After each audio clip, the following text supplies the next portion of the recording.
আজকে বলবো বড়নগরের সিদ্ধেশ্বরী মায়ের গল্প।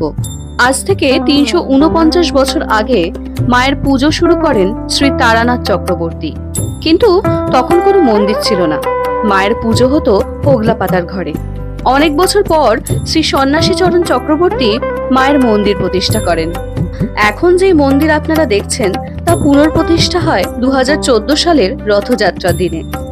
এই মন্দিরে ১লা জানুয়ারি অর্থাৎ কল্পতরুর দিনকে এক বিশেষ পুজো করা হয়, কারণ এই মন্দিরে জড়িয়ে আছে শ্রী রামকৃষ্ণ দেবের স্মৃতিও।